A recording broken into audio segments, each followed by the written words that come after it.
നമസ്കാരം. അമേരിക്കയിൽ അനധികൃത കുടിയേറ്റക്കാരെ പിടികൂടാനുള്ള പരിശോധന ഇപ്പോഴും തുടരുകയാണ്. കഴിഞ്ഞ മാസം 20-ാം തീയതി ഡൊണാൾഡ് ട്രംപ് അമേരിക്കൻ പ്രസിഡന്റായി ചുമതല ഏറ്റതിന് ശേഷം ഇതേവരെ 8,000-ഓളം പേരെയാണ് ഇത്തരത്തിൽ പിടികൂടിയത്. കഴിഞ്ഞ ദിവസങ്ങളിലൊക്കെ തന്നെ അമേരിക്കയിലെ 3 സംസ്ഥാനങ്ങളിൽ നടത്തിയ റെയ്ഡുകളിൽ പിടിയിലായത് വൻ അധോലോക സംഘാംഗങ്ങളാണ് എന്നാണ് ഇപ്പോൾ അധികൃതർ വെളിപ്പെടുത്തിയിരിക്കുന്നത്. ഇമിഗ്രേഷൻ ആൻഡ് കസ്റ്റംസ് എൻഫോഴ്സ്മെൻറ്റ് അധികൃതരാണ് അമേരിക്കയിലെങ്ങും ഇപ്പോൾ പരിശോധന നടത്തിക്കൊണ്ടിരിക്കുന്നത്. രക്തദാഹികൾ എന്ന് വിളിക്കപ്പെടുന്ന വെനസ്വേല ആസ്ഥാനമായുള്ള ട്രെൻ ഡി അരാഗ്വ എന്ന അധോലോക സംഘത്തിൽപ്പെട്ട നിരവധി പേരെയാണ് കഴിഞ്ഞ ദിവസങ്ങളിലൊക്കെ നടന്ന പരിശോധനയിൽ പിടികൂടിയത്.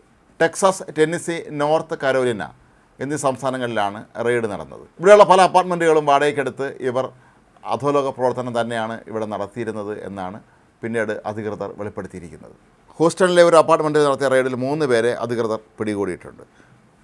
ഇവർ വിവിധ സംസ്ഥാനങ്ങളിലായി വ്യാപിച്ച് കിടക്കുന്ന വൻ പെൺവാണിഭ സംഘത്തിലെ കണ്ണികളാണ് എന്നാണ് മനസ്സിലാക്കാൻ കഴിയുന്നത്. ഇവരെക്കുറിച്ച് നടത്തിയ അന്വേഷണത്തിൽ ഞെട്ടിപ്പിക്കുന്ന വിവരങ്ങളാണ് അധികൃതർക്ക് ലഭിച്ചത്. വെനസ്വേലയിൽ നിന്ന് പാവപ്പെട്ട സ്ത്രീകളെ അമേരിക്കയിൽ ജോലി വാഗ്ദാനം ചെയ്താണ് ഇവർ കൊണ്ടുവന്നത്. ഇവർക്ക് ആവശ്യമായ സാമ്പത്തിക സഹായം ഇവർ നൽകിയിരുന്നു.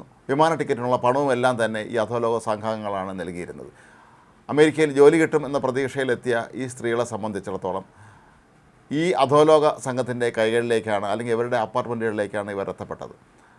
അമേരിക്കയിൽ ജോലിയൊന്നും കിട്ടാതെ വന്ന സാഹചര്യത്തിൽ അധോലോക സംഘാംഗങ്ങൾ ഇവർക്ക് കടമായി നൽകിയ പണം തിരികെ വേണമെന്നും വിമാന ടിക്കറ്റിനായി മുടക്കിയ പണം തിരിച്ചു തരണമെന്നും എല്ലാം ആവശ്യപ്പെട്ട് ഇവരെ നിരന്തരം ഭീഷണിപ്പെടുത്തുന്നുണ്ടായിരുന്നു.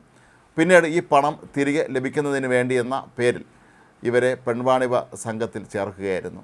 അങ്ങനെ കിട്ടിയ പണം ഇവർ വൻതോതിൽ സമ്പാദിക്കുകയായിരുന്നു എന്നാണ് ഇപ്പോൾ പോലീസ് നൽകുന്ന സൂചന. ഈ പെൺവാണിഭ സംഘങ്ങളെല്ലാം തന്നെ നേരത്തെ സൂചിപ്പിച്ച അധോലോക സംഘങ്ങളായ ട്രെൻ ഡി അരാഗ്വയുടെ മേൽനോട്ടത്തിൽ തന്നെയായിരുന്നു പ്രവർത്തിച്ചിരുന്നത്. ഇവർക്ക് ആവശ്യമായ പണവും മറ്റ് സംവിധാനങ്ങളുമൊക്കെ തന്നെ പല രാജ്യങ്ങളിൽ നിന്നെത്തിയ ഇത്തരം അധോലോക സംഘങ്ങൾ നൽകിയിരുന്നു എന്നാണ് പറയപ്പെടുന്നത്. ഈയിടെ ചിക്കാഗോയിൽ നടന്ന ഒരു കൂട്ടവെടിവെപ്പുമായി ബന്ധപ്പെട്ട് ഈ കേസിലെ പ്രധാന പ്രതിയെന്ന് സംശയിക്കപ്പെടുന്ന ഒരു വെനസ്വേലക്കാരനെയും പോലീസ് കഴിഞ്ഞ ദിവസം പിടികൂടിയിരുന്നു. ഇവിടെ നമ്മൾ മനസ്സിലാക്കേണ്ടുന്ന ഒരു കാര്യം, കഴിഞ്ഞ ദിവസങ്ങളൊക്കെ നടന്ന റെയ്ഡുകളിൽ പിടികൂടപ്പെട്ട പലരും വൻതോതിലുള്ള അധോലോക ബന്ധമുള്ളവർ തന്നെയാണ്. ഇവർ അമേരിക്കയിലെത്തി അവിടുത്തെ സ്വസ്ഥ ജീവിതം തകർക്കാൻ തന്നെയാണ് ശ്രമിച്ചിരുന്നത് എന്ന ഡൊണാൾഡ് ട്രംപിൻ്റെ ആരോപണങ്ങളെ ശരിവയ്ക്കുന്ന രീതിയിൽ തന്നെയാണ് ഇപ്പോൾ കാര്യങ്ങൾ പുറത്തു വരുന്നത്. പലരുടെയും പേരിൽ മനുഷ്യക്കടത്തിനും പെൺവാണിഭത്തിനും കൊള്ളയ്ക്കുമെല്ലാം കേസെടുത്തിട്ടുണ്ട്.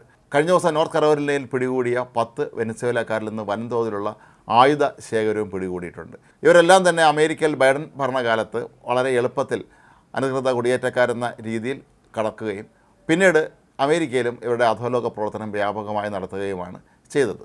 വെനസ്വേലയിൽ നിന്നുള്ള ഈ അനധികൃത കുടിയേറ്റക്കാരെയും അധോലോക സംഘങ്ങളെയൊക്കെ തന്നെ സ്വീകരിച്ചു കൊള്ളാമെന്ന് വെനസ്വേല സർക്കാർ നേരത്തെ അമേരിക്കൻ സർക്കാരിനെ അറിയിച്ചിരുന്നു. ആദ്യം അവർ ഇക്കാര്യത്തിൽ വിസമ്മതം പ്രകടിപ്പിക്കുകയായിരുന്നുവെങ്കിലും അമേരിക്ക നിലപാട് കടുപ്പിച്ചതോടുകൂടി തന്നെയാണ് ഇവരെ സ്വീകരിക്കാൻ വെനസ്വേല തയ്യാറായത്. അതേസമയം ഇപ്പോൾ പിടിയിലായിരിക്കുന്ന 8,000-ഓളം വരുന്ന അനധികൃത കുടിയേറ്റക്കാരിൽ അധോലോക ബന്ധമുള്ളവർ എത്രയാണ് എന്ന കാര്യം ഇനിയും പോലീസ് വെളിപ്പെടുത്തിയിട്ടില്ല. എന്നാൽ കഴിഞ്ഞ ദിവസങ്ങളിലൊക്കെ തന്നെ അറസ്റ്റിലായ വ്യക്തികളുടെ പേരും മറ്റു വിശദാംശങ്ങളും ഒക്കെ തന്നെ പുറത്തുവിട്ടിട്ടുണ്ട്. ഇവരുടെ പൂർവ്വചരിത്രവും ഇവരുടെ ക്രിമിനൽ പശ്ചാത്തലവും എല്ലാം തന്നെ പോലീസ് വളരെ കൃത്യമായി തന്നെ ജനങ്ങളെ ബോധ്യപ്പെടുത്തിയിട്ടുണ്ട്.